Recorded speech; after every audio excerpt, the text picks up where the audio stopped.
What's good, everybody? What's going on, man? It's Stephen Qualls II, aka Mr. Qualified. It's your boy, and we are back with another episode of the Right Quality Podcast. Friends, co-hosts, please remind the people of who you are. I'm really thrown off. I'm sorry. Oh, that was crazy. Yeah. Whoever's on Spotify is definitely like, all right, Yeah, no, they're that's over it. They turned it off. They turned Mhm.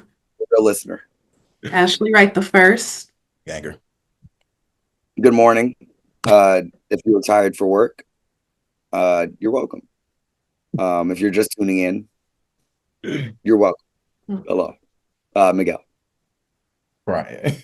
Oh man, but we have a lot to get into. The conference finals for the NBA playoffs are set, and it is exciting. Good ball. Good ball is on the way, and exciting for a lot of different reasons. We'll start in the East, as we always do. Knicks, Pacers. We kind of predicted that it could potentially look like this, and then obviously when the injury to Tatum happened, it kind of seemed like a foregone conclusion. But it wasn't to knock that the Knicks started off the season, not the season, the series really strong to begin with. But man, Knicks Pacers takes us back to that 90s basketball, brings back an old rivalry, one of the best rivalries in the NBA, in my opinion. But before we get to that, I don't know if we went too in depth about Boston. I know we kind of touched on it like a little bit foreshadowing, but now that the season has officially ended for them and that we've kind of sat in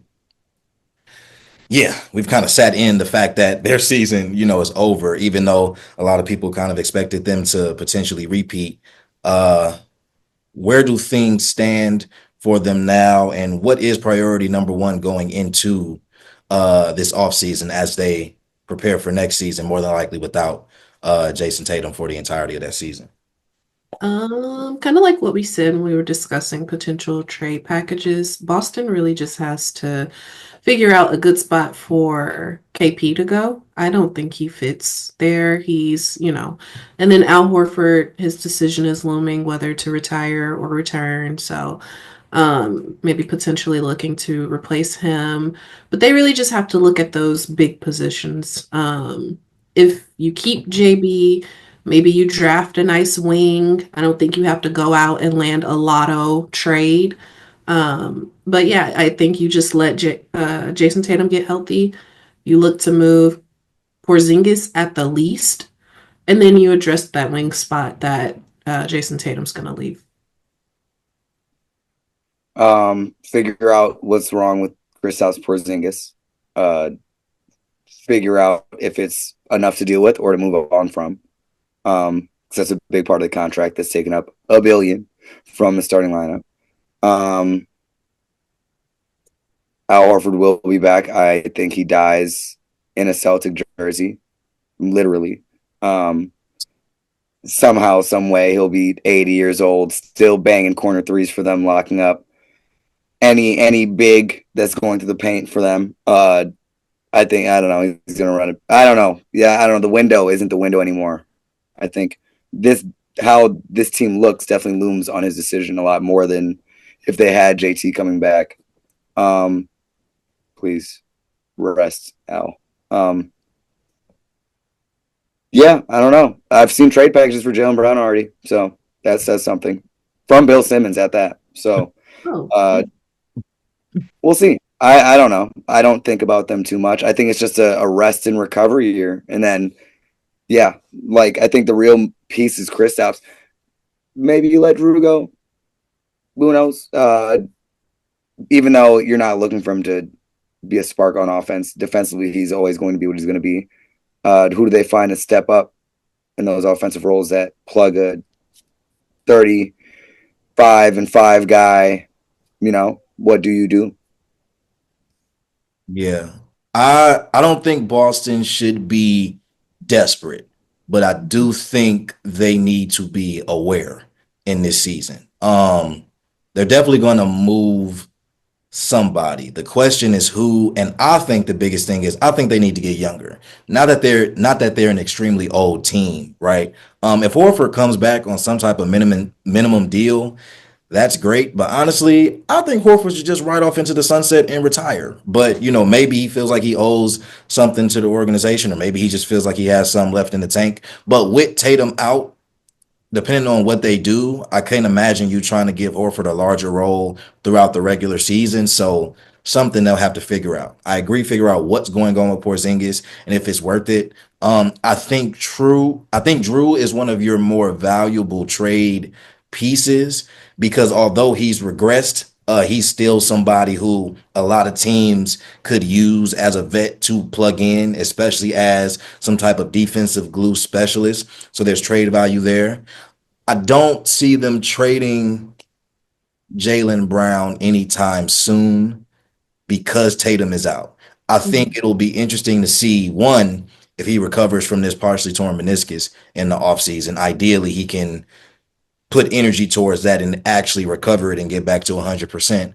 But I think seeing him without Tatum for a year is what Boston will use to kind of decide whether to keep him or whether to trade him, with Tatum, his impending return. So I don't think there's a need for them to get desperate, but I do think that this next season is a really big season for them. But I think they have some grace. Obviously, they just won. Your star player gets injured. Your other star player was dealing with a major injury. Meniscus is no joke whatsoever. So I think they've earned this year of limbo to not have the expectations to kind of just fight their way through and see where they are, summer 2026. We're going Knicks Pacers now. Yes, we're going Knicks Pacers now. Who's coming out of this? I guess let's start there. Who's coming out of this series? It's harder than it looks. Oh, it's so unpredictable. I have no idea. It's very unpredictable. And I'm ready for the chaos. But if I had to choose and a gun was to my head right now, I'd say the Knicks And in 7 within the last 20 seconds. Jesus. I mean, here's the thing. Gail, what are you saying? What is that? Yeah. N and a Y. Are we doing it? What is that? How It's backwards. Don't right. flip it. Flip it. See, my camera was reversed. I could see. Wait, I can see the N. Somehow. But yeah. The Y is also it's infused in each other. Got you. New logo. Right. Yeah. But I want to say New York. Like I want New York to win this series. As a basketball fan, I could see Pacers in 7-2. I don't want to say easily, but like if the Pacers come out this series, I will not be surprised. Biggest reason though, the Pacers have more depth. And I really hope this doesn't turn into a war of attrition. Like I really hope New York stays healthy because I think that albeit New York has this limited rotation, which honestly isn't as limited as it's been in years past. I mean, Tibbs is going 7, 8. Yeah, exactly. Like off. Tibbs is going 7, 8, depending on matchup. Like, you got McBride off the bench. You got Mitchell Robinson, obviously. Sometimes he goes Precious Achua. So, like, sometimes he goes campaign, like, depending on the lot. Like, so he's utilized more of his bench than he has in years past. But I think we've seen Indiana's depth, more at play than we have New York. But I still think I like New York's first 5, which is crazy to say because Indiana's first 5 is tough. I mean, they also got I think all 5 of their starters are averaging double digits in the postseason, right? Like all 15 or above, like between 15 and 18 points. So they're well balanced. But for me, the way New York wins this series is Cat has to be the best player in the series. Absolutely. Yep. Brunson will be Brunson. But I think Indiana's strength is all the defenders they have and all the defenders that are willing to pick up the primary ball handler 94 feet. Now, granted, can you have Hart bring the ball up maybe or somebody else? Sure. But Cat is going to have to thoroughly outplay Miles Turner. Yes. To come out of this series. Can he do it? Yes. Will it happen? I'm not going to discredit Turner. And I also don't know how consistent Cat will be, but I think that's the key. I think that's the X factor. I think they're both the X factors for both sides. I know you said, Steve, like the depth of the Pacers is. I think it's Miles Turner. I think it's Cat for the Knicks. I think whoever wins that matchup helps lift their team. I think if the Knicks stay healthy, they win. Not to say that the Pacers have been injury merchants. Every playoff run comes with luck, skill, who gets hot at the right time. They're super hot right now. They're really hot. That's why it's hard. Every time we bet against them, what do they do? Do the commentators jinx? Because Hmm. both storylines would be good. The most underrated player making it to the finals versus, probably the most clearly, visibly dominant player of this next generation. That would be a fun one. But then the battle of the who won the trades would compel me more. So Mhm. for who I would want to see, I want to see the Knicks. Would I be mad if Indiana made it? No. I think that'd be fine too. But it's going to be a rock fight.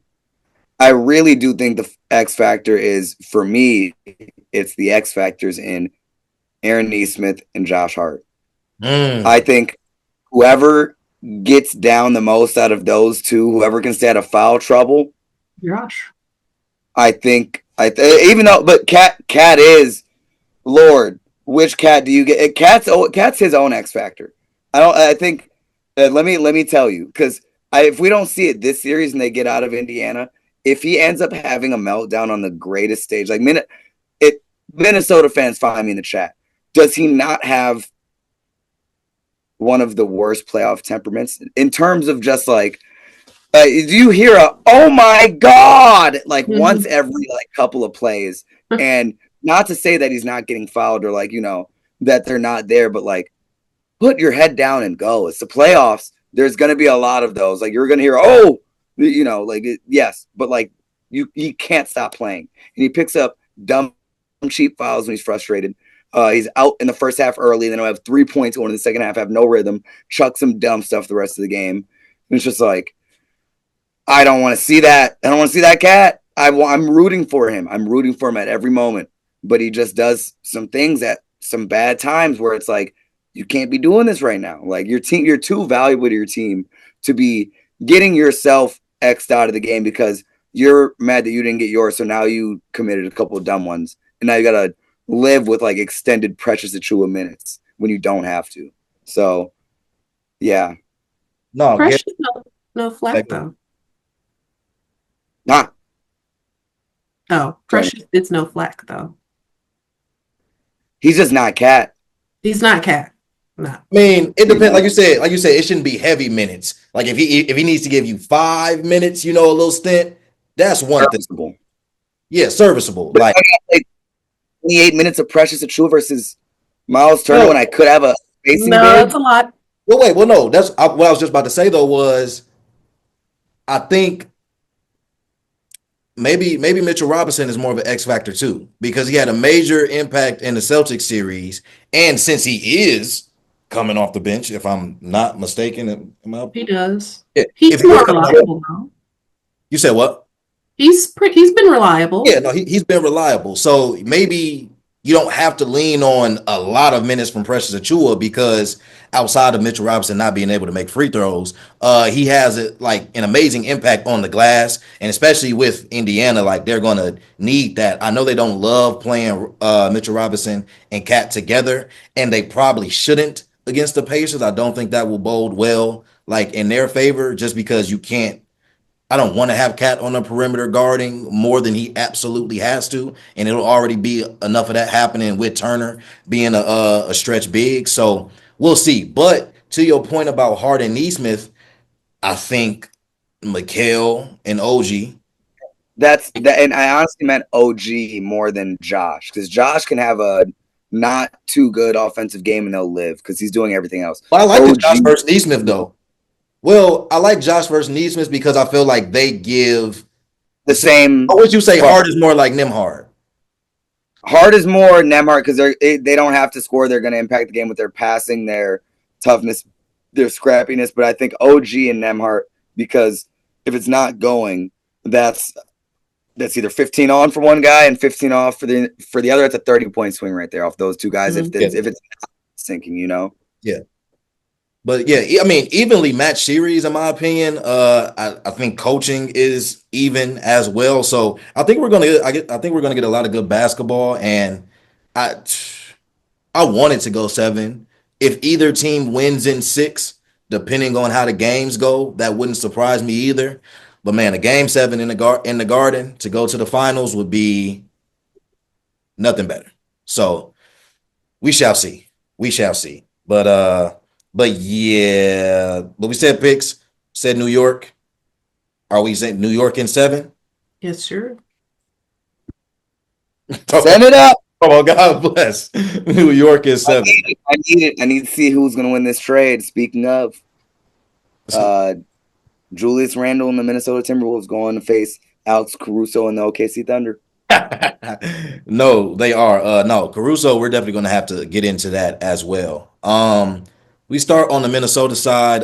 They beat the Warriors, obviously. There'll be a lot of talk about Steph being injured, and rightfully so. I think the series looks different with Steph there, obviously. But I think Draymond had a great quote in regards to being on the other side of a team being injured, and you got to accept it when you on both sides. Before the Warriors, we talked a little bit about Kuminga, and we kind of alluded to what their situation might be going into this offseason. But now that they're officially out, when Jimmy got traded, he signed an extension. You have Steph, you have Draymond, you have this aging core, and you have a roster that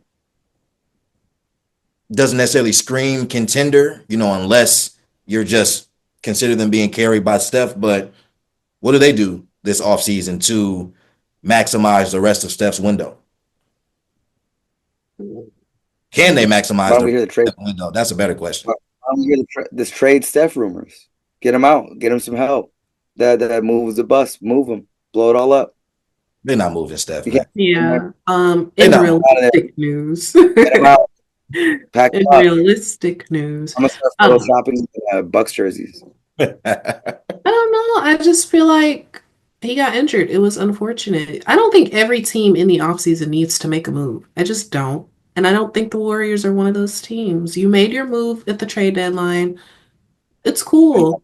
I don't understand why they're not. Why are we acting like Kaminga is some bum? That's what it feels like. We're acting like Kaminga is some liability. Now, he did look like one for a stretch in this year's playoffs, but I feel like there's still some room to develop him. I mean, if you trade Kaminga, what are you trading him for? Realistically, what are we trading Kaminga for? Well, I don't think Good, it's a trade thing now. He's going to be a free agent. And Oh, so you're just gonna let him walk? I think they're Not going even to a let him sign and go. trade. Well, because they could have extended him if they wanted to keep him. Now, granted, if I'm not mistaken, I believe he wanted a little bit more money in his extension, or thought that he was just going to get a bigger contract if he waited it out. Didn't work in his favor. And to your point, I don't think a lot of hoop fans consider Kuminga to be a bum. I don't think the Warriors think that he's a bum. I just don't think the Warriors believe in him as a fit for their team, even though I personally disagree with that. I But do I do too. think they let him walk. I do. I think they let him walk. I thought it was going to be like a sign and trade thing, but I guess he walks freely. Um, I guess. I guess whoever his replacement is might make a huge difference. Because I agree with you. I don't think that every team, like when you don't, make it to the finals or win a championship, that you have to do something. I think the Warriors are in an interesting situation because if the Warriors were an Eastern Conference team, I would feel different, right? I would feel like in the weaker conference, they have more of a fighting chance. Not that they weren't considered to be serious contenders in the West before Steph's injury because of how well they had kind of put things together after the trade deadline. But again, Steph is getting a year older. Draymond is getting a year older. Jimmy is getting a year older. And those are your 3 most important players, right? And granted, they have some young talent that's there, so they're not completely in the dark. But in terms of maximizing a window where Steph Curry is playing meaningful basketball, I don't know if the way the roster is currently constructed gives them the best opportunity to maximize it. Will they be formidable? Sure. Right? Like, will they be a tough out? Absolutely. I just don't know, given how great Steph Curry still is, I would not be surprised if they feel the need to try their best to put a contender around him while he is still in this telltale end of his prime, So, but I mean, if they don't do anything, I don't think that'd be the craziest thing in the world. Maybe they just rely on health. Maybe they make a few smaller moves and they kind of preserve the older core for the playoffs. But I don't know. We'll see. I just think that West is you want to be as sure as possible in that West if you can. So I think because of that, they do something. Maybe not something major, but they do something. Mm. So we'll see. But yes, the Wolves will be taking on the Thunder, who just ousted the Nuggets in 7 games. Granted, I would have really loved to see a healthy Aaron Gordon in this game, so it could have been fair. Don't want to take anything away from anybody, but really would have loved to see just a healthy game in general. But the Nuggets, we kind of touched on it last episode, but now that they are officially out, we get a sense of what things may look like in terms of what's left of their core. What does Denver do? More specifically, when we're looking at Jokic, they lose in the second round the last 2 seasons after being in the championship and winning the finals. MPJ kind of has a question mark. I think Murray has a bit of a question mark now. Not so much their skill, but just will this core, be enough moving forward? What does Denver do? Get Jokic out of there. Convince me MPJ isn't betting on himself. What do you mean by that? I think he's betting his unders. I don't think he was healthy. Shoulder? We saw even though it wasn't a shooting shoulder like Paul George was, you need a lot of that You upper do. arm ability to shoot. So even if it's your guy in, like I just feel like he what before that in that Clippers series he was talking about, thinking about why me, and then like he just pushed himself to play through, and it's just like I don't know if that was good, but he showed a lot of grit. Granted, people were calling for his head, but it's like, what else do you do? Like he's a shooter. He's supposed to go out there and shoot. He's not healthy. He's still needed by his team. He's going to go put it up there, even if it's not 100. But yeah, it wasn't pretty. It was not great. Yeah, I don't know. It's a fine line between showing grit and then realizing, okay, I'm more of a hindrance right now because of this injury. And I'm not saying like don't have that tough mentality, and I'm not trying to be a jerk when I say this. But, I think athletes are sometimes their own worst enemy, right? They don't want to get off the floor. It's the sport they love, it's all they know. But I think at a certain point, I don't know, maybe it's just that next man up that has to come in and fulfill. But as far as the Nuggets, you need a backup big really bad. Um, and that's step one. Yeah, I don't think the Nuggets overreact. I think they figure out what they're going to do, head coach, GM. I think they're very far from moving Murray unless something extremely enticing comes across their desk. I don't think they're looking to move Murray. I don't think they're looking to move Michael Porter Jr. either. But I'm not sure. I don't know how demanding Jokic will be from a standpoint of I'm trying to win, like get a contender around me. But that may start with getting a backup big. Do the Nuggets bring Russ back? If you have to. If you have to. What's the scenario where they have to? This No one. other backup guard is available to sign. What did he say? Talk about this one.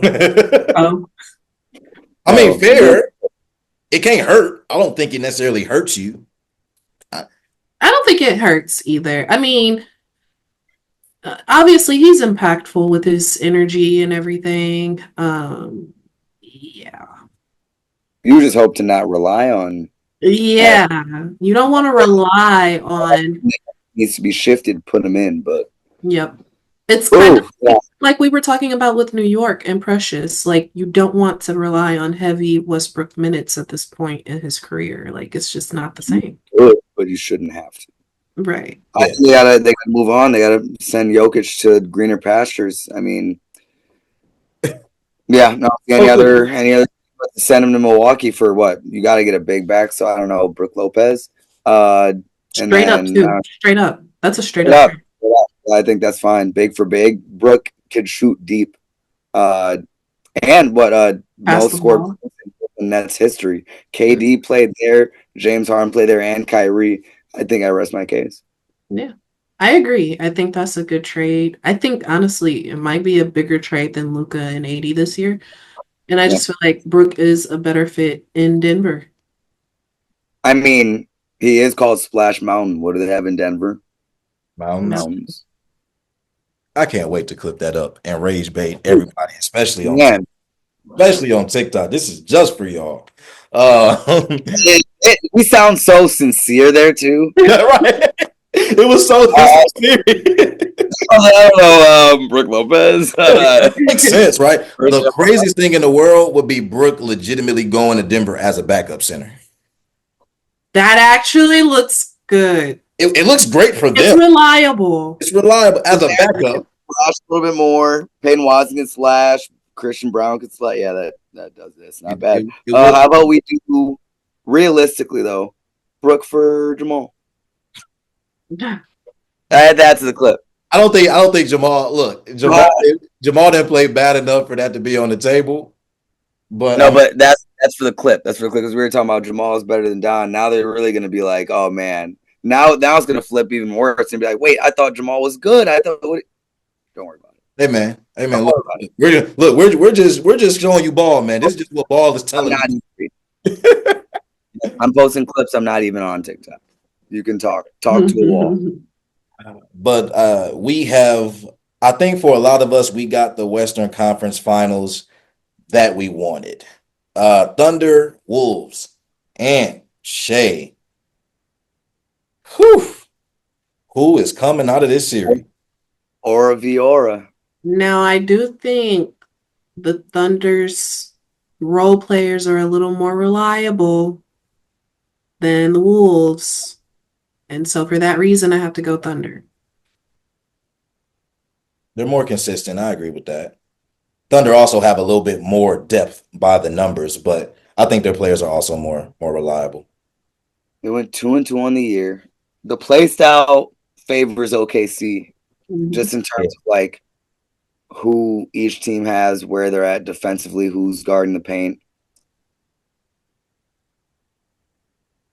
But I'm a ride with my Wolves. I've been calling it all year. I need this finals. Give me Knicks. Give me Wolves. There's no scientific data. I think data's out the window. Oh, for sure. I'm going with my heart. I need it in the finals. I need it. I give Shea another year to gestate. Word of the day again. Google it. No, you haven't. They need a bit more of a gestation period. I think the Wolves have cooked up. They put in their little bacteria, their mycelium of Julius Randle in their petri dish, and they're cultivating something. I need it. Throwing in a lot of words out there. Google all of those. I need it. That's all. I have no real information other than Ant. You better listen to LeBron. Take that jump. Take that jump. Who's the X factor for the Wolves? It's Rudy Gobert. Is he going to be able to stay on the court with Chet? It's Rudy Gobert. I think it's Julius Randle. We're past Julius Randle talk, man. My man's been. Yeah, he's been consistent. Oh, he has. So, but that's also why I feel like he's the X factor. Because to your point about Rudy, I don't think Chet poses the foul like issue. I don't think Chet alone, right, is going to get Rudy in foul trouble. They don't play through Chet enough for him. Not that.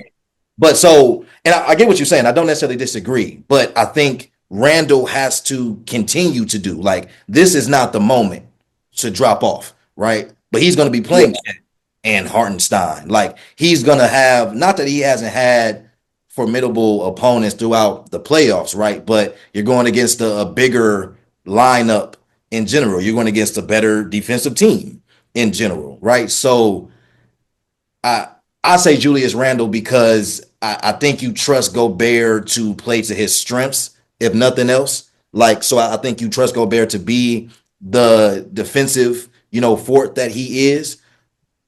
But I think Julius Randle has to be 25 and 8. Like I think that will be needed for them to get over the hump. And I'm not saying that he can't. Again, I just think this is the moment where we You need need to we see need it. those stats more. We need that production more than ever in this series. So I do think he's the X factor. Me personally, that's I why. think it's OKC. It's J Dub once again. Oh, Same thing. Same thing. I think right. almost as Julius Randle, where it's like, but except he's had a couple of good games and had a couple Thinkers. more stinkers. Where Julius has had a couple of stinkers with more good games than not in these playoffs. And I think J Dub needs to be relatively consistent if they're going to win. And I think that's why I said Rudy Gobert on that side too, because he's going to need to be relatively consistent, where they've each had one good game to get them over the last couple series that they've been in, but they need to have a couple of decent games if their teams are going to be in any real shot to win those games. What's relatively consistent for Gobert? 10 and 10 each. I think for J Dub, it's putting up like 18 off of semi decent shooting, not 3 for 16 for like 11. Now, like he needs to be on. So I think just them having games where people can't go to it and be like, oh, he was really loving this scripture today. But yeah, Hmm. How about really loving the scripture is insane. Hmm. they were What's wild up, with that. Gail? I like that one. I like that one. I'll steal that. I did. I can only reference Twitter. Well, okay, Miguel, you have Wolves. Ashley, who do you have? Under. And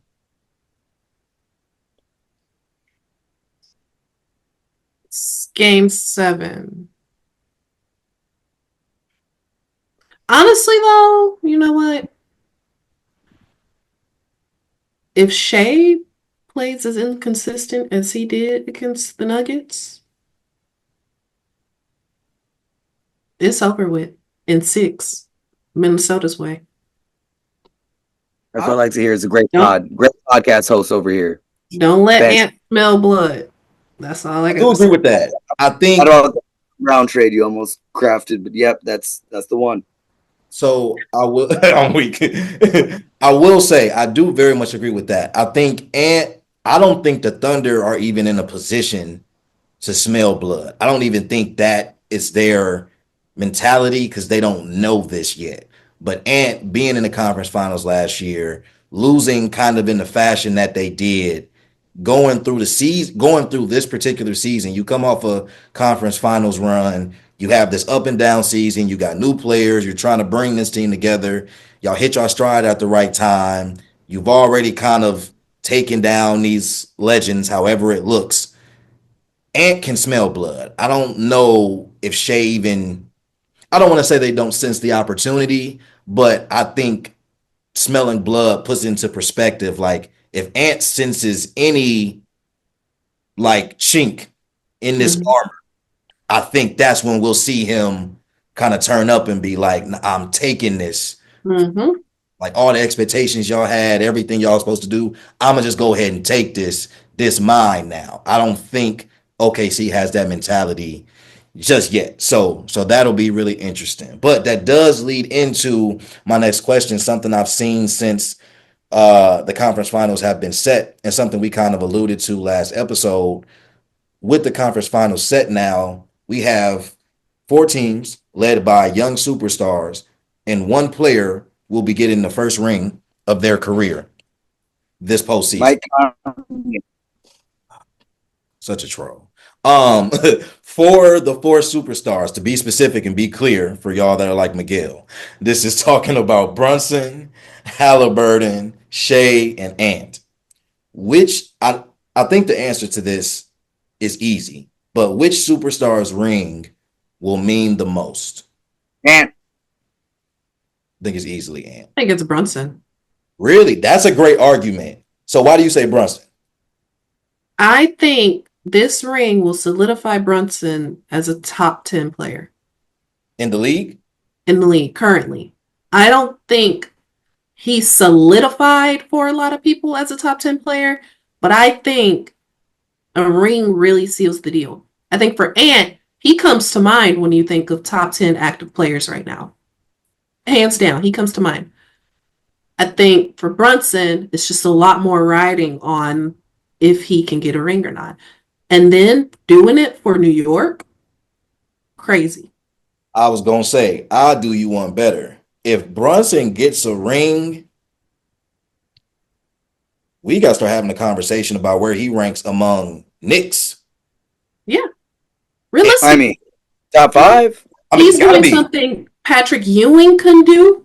He's doing Yep. something Melo couldn't do. Allen And Houston. yeah, we're talking about like even already making it to the Eastern Conference Finals, New Yorkers are ready to bow to him. If Ring he gets can pink. raise a banner in MSG, coming off of a clutch player of the year type season, coming off how he lifted this Knicks team to a 2-0 lead in front of Boston. Now, Honestly, Bridges had some moments, but this was Brunson is the hands down leader. There's no talk Star. about inconsistency in this playoff run. Nothing. Brunson has hands down led the New York Knicks this whole season. And this is a season where they were crucified after not being able to win against Cleveland and Boston in the regular season and the Thunder in the regular season. If they can turn their whole season around and win a banner this year, all the storylines included, oh, I think this helps Cat more than anyone else still, but don't. your point is still standing. Cat may avoid a lot of allegations if he gets a ring this year. what allegations? They're gonna every allegation. I don't even have to explain. Some allegations the ring is not gonna save him from. I can just tell you You're right, yeah. that. He's spared. He's saved for life. What Adam Silver said for life. But yeah, Right. See, it just depends on how impactful he is to even get this ring. Because right now, what would you say his impact is that has gotten the Knicks this far? I would argue Oh my OG God. and Mikhail and Josh have had greater impacts. Yeah, 100%. Yeah, that's tough because I I don't think you can take away Cat's impact offensively as a stretch No. big because Cat's game is different than Randall's. Obviously, he's a better. I don't know. Julius Randle did improve as a 3-point shooter, but he's a better 3-point shooter. I think Cat, at least throughout the regular season, was more consistent, Yeah. and had been throughout their careers, really until, this postseason. It's, Randall has, silenced a lot of critics in that regard. But to your point, Ashley, I think Cat is not a personality fit for the rest of the team, which is why it doesn't feel like his impact. Like, I'm not saying Cat doesn't impact winning, but when you're thinking about the Knicks, you're also thinking about this culture and their team. Yeah. And Cat is not the first player you think about when you're thinking about that. So from an impact perspective, I think that does kind of put him in this weird space of like, what exactly is Cat doing? Although we obviously know the player he is and the impact he's having on them being able to win. But Miguel, I thought you were trolling. Like, if Cat does get a ring, I think it's secondary to Brunson. If Brunson gets this ring, this might goat him. Like, obviously not goat, but like No, Knicks GOAT. Knicks GOAT, like it's no question. And Brunson may not need to do anything else if he gets this ring. Like that's how big that is for him. I thought when I originally asked, I thought Ant was the easy answer because Ant is the unofficial next face of the league. So him getting a ring would do wonders for that passing of the torch, if you will. But Brunson getting the ring and it meaning more, maybe especially to their careers. Because I'll say this: you probably expect Ant to get to another finals. Right. Do you know if the Knicks and Brunson are going to get? Well, I mean, East wide Don't open let Rudy here, so who knows? But theoretically, Ant is going to have more opportunities, and people are probably going to argue that Ant would have the better career at the end of the day. So the ring right now this season may not mean as much as it would for Brunson this season. So I get that. Yeah. Okay. Gail, this might be a little bit more for you, Ashley. I'm not sure how familiar you are with draft pick history, but Mhm. Gail and Ashley, if you can help, we need the last 10 Milwaukee Bucks first round picks. Oh, heck no. All right, the last 10 first rounders. Yeah, last 10 first rounders. Michael 2014. Redd. Oh, Giannis is 2014. That doesn't count. Giannis Oh, is oh. 2013, and he is the latest. He would be number 10 in Yeah. first round picks. So Giannis, okay, from Giannis, Rashad Vaughn. Rashad Vaughn, 2015, pick number Andrew 7. Bogut. No, he was before. That was '06. Oh, Jesus. We have Oh, 10 years. 10. DJ Wilson, DJ Wilson, 2017, pick 17. Don Maker. Don Maker, 2016, pick 10. Um, You're missing a big one. that's a joke. A big one. It's not a joke. I'm being so serious. Dante DiVincenzo. DiVincenzo, 2018, pick 17. We had a lot of pick 17s. Yeah, I know. Mid. Ugh, yuck. Don't remind me. Jabari Parker. Yeah. Pick number 2, 2014. Rest in peace. Metaphorically. Now we're getting to our yuck. Yep. Ew, what do we do with these? I think I have willful ignorance. I think I've blocked these out of my mind. We haven't had a first round pick in like the last 2-3 years. Who was that last one? It was now I gotta work back some wasted picks. My God, how many are left? You have 4 left. You have our first round picks from 13, 14, 15, 16, 17, and 18. Because yeah, all of these last 5 were. Oh my God! Shouts out! Police violence. No. He was a second rounder. He was definitely the second rounder. He was close. Sterling Brown. You're stupid, but he was a second rounder. Yeah, he was close. All of our good picks were second rounders, so that's One why I player- can't remember. Malcolm Brogdon, second rounder. One Don't pick is know back him. with us. Beauchamp was a second rounder too, right? Ochamp was a first rounder, 2022, pick 24. Bye. Bird AJ Jr.? AJ is gone. Oh my God, AJ. AJ Rest in Johnson, peace, him. pick 23, 2024. APJ, we traded him away and got him back. J 2019, pick 30. Norman Powell for the Grievous Vasquez is not the one. Second round. He was second round. Still We disgusting. traded this last one. We traded this pick too. 2020, pick 24. That wasn't Sindarius Thormo. That was like number 46 again too. Number 24. McDaniels That was for the Lakers. number 24. We traded away. Yep. Listen, I got you one. I'm happy I got that.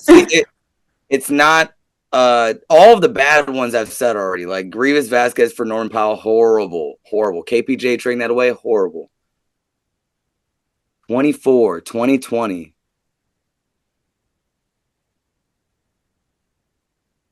No, MPJ got snagged early from us. Y'all didn't draft Grayson, did you? No, we didn't draft Grayson. I I want to say this player was highly touted out of high school. I do not think he went to. Oh yeah, it was RJ Hampton. Yeah. Ashley got you too. Ashley got you too. She knows ball. I got you too, man. She knows basketball. I remember RJ Hampton. Oh, we traded away our 2 best ones. Yeah, we did. Man, Dante. I was Why? rooting Do you all know we traded Dante for? Do you remember? No, but I remember we traded him because he was injured. To the Clippers, who then rerouted him to Golden State. We got Serge Ibaka back in that trade. Sound about right at the time. I would take every injured player that we've traded in Bucks history and keep them. I agree. You agree Chris Middleton should stay. We heard it here first, folks. Kyle Kuzma should be banished out to Washington next to his buddy RFK Jr. You heard it here. Steve reneged. That's been the podcast. This is the Right Quality Podcast. I was right once again. Co-host Ashley, co-host Steve. Steve reneged. Peace.